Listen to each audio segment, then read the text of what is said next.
All right, guys, what's going on? Junior S.O.T Metalworks here with the S.O.T Metalworks Spotlight. We've got the world famous Logger Wade here today. So it's a small world. So we're going to try to sit Wade down today, ask him a few questions. It's hard to pin this man down. He's a man of many talents and many activities. So to get to sit down with him is a great feat in itself. No, it's nice to sit down with you all. So we're just going to ask you a few questions, Wade. Okay. There's going to be random stuff that most people either want to know, don't know, or something like that. And if you can answer them, answer them. If you can't answer them, don't answer them. Okay, gotcha. All right, number one. What was the hardest part of taping the Axeman show? The hardest part of taping the Axeman show for us was, for me, it all boiled down to pressure. I did not want to fail our industry. I did not want to fail the employees. Sure. Or my coworkers, and I did not want to fail the family name. And and it's that all the rest of that stuff didn't matter. It didn't matter a bit to me to hill beans. The time, all that mess didn't matter. I just did not want to fail everybody, and I didn't really care what I looked like on there. I'm confident enough. I didn't care what it. Right. But Sure. I just didn't want to fail everybody. Well, that kind of leads into the next question. Looking back, you've watched the episodes now. What would you change, if anything, on any of those episodes that you take? I would have, the way they edited and done the show, I would have dropped my guard a little more. I kind of guarded my words because of the old Axeman, and I kind of guarded myself a lot. And for me, I can't flourish unless I can just... Unless you can be wide open. Unless I can be wide open, be me. But I was afraid, what am I going, if I'm going to say something wrong, that they can edit into something negative, Sure, definitely. Yeah, but other than that, that's about. All right, so here's one of the big ones, and everybody wants to know: is there any Axeman to come? Can you? I don't know that yet. I don't know if there isn't or is yet. But you are willing to do it if they say. Oh yeah, yeah. So see, guys, you heard that here first. Yeah. If they invite us again, we'll be doing it again. All right, so you're into a lot of different things. So what's one of your favorite activities to do? Just all around goofing off type thing. All around goofing off for fun. Yep. Is YouTube. YouTubes and YouTubers. You people, these guys, meeting YouTube people on YouTube and stuff. All right, so me and you have kind of had this talk, and Mommy's been involved in this one as your wife there. So, what's your favorite music?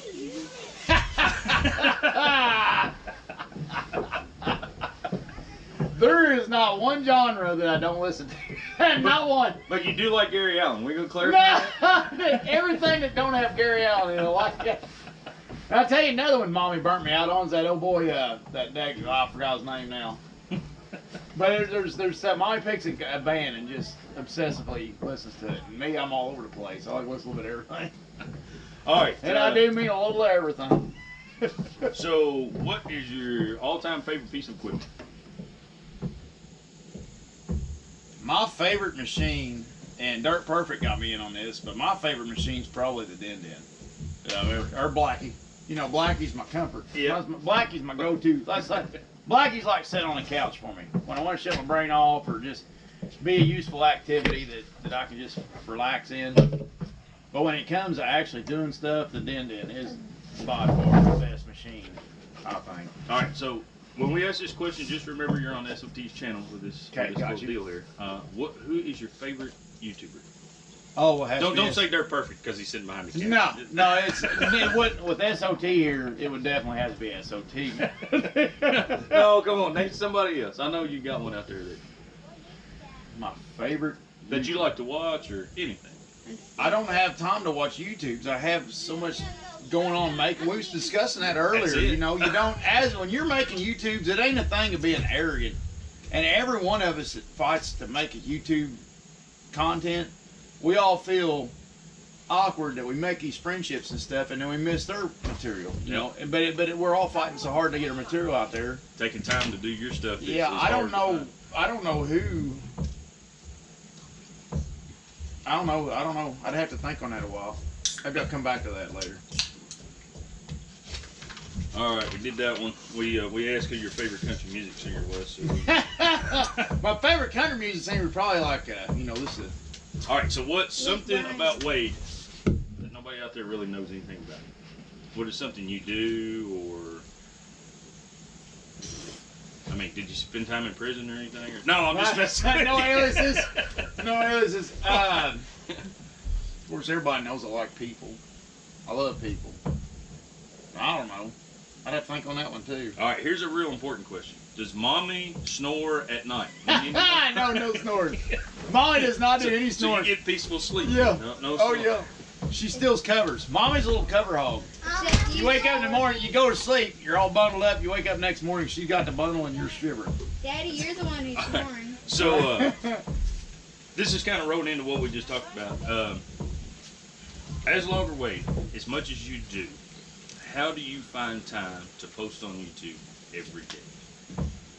That's probably a question a lot of us creators. Me and Dirt Perfect's been talking about that quite a bit, and I don't know, it's a struggle. But I don't want to let everybody down. I don't want to be lazy and drop the ball. But it's hard to get it every day. Very hard. I just started with Cotton Top. He done the everyday thing, worked out great for him. Of course, he make good content too, but he got me on that.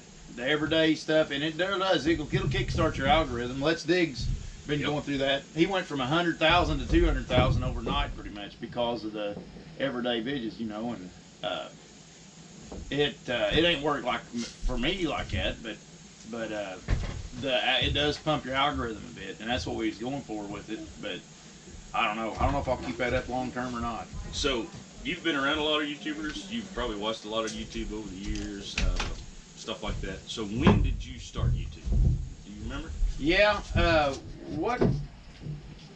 I'll tell you how it started. We got a job.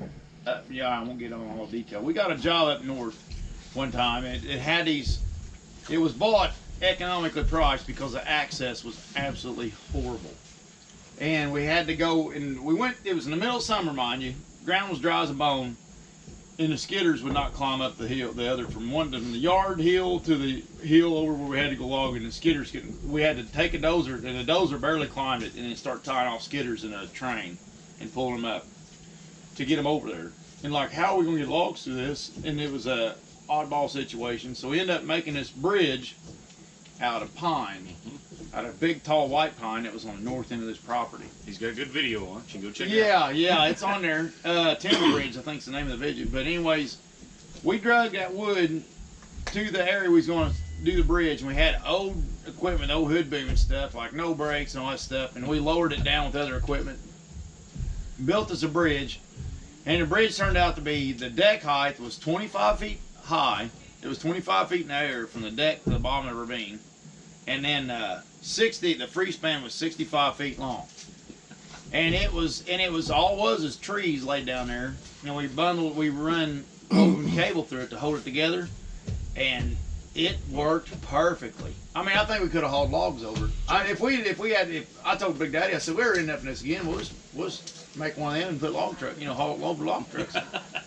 But that was so cool. I thought, that's when it dawned on me, I need to share this with somebody, you know. And I put it on YouTube, and it got a few views or whatever. It wasn't nothing major, but then finally Mommy talked me into talking in a video, and I said, man, once I start talking, I'll never shut up, you know. I didn't think the first 15 videos or so, I didn't say a word. I just like, the camera go on, I might wave or something and do whatever I'm doing, you know what I mean?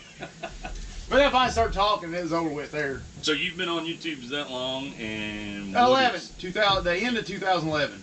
Gotcha. It's a Christmas before 2000. The very end of 2011. So, in all that time and everything, what is the strangest thing you've ever seen on YouTube? The strangest, like from my experiences, or just like the strangest video? Just let's go from your experience.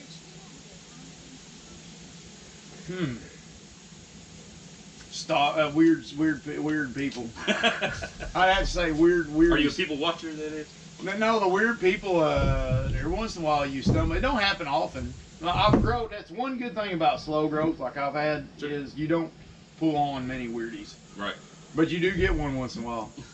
The foot guy. The guy wanted to wanted me to record pushing on pedals once. I was like, what is going on in your head?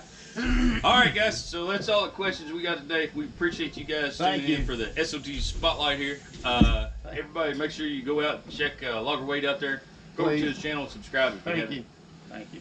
Y'all have a great evening. We'll catch y'all later.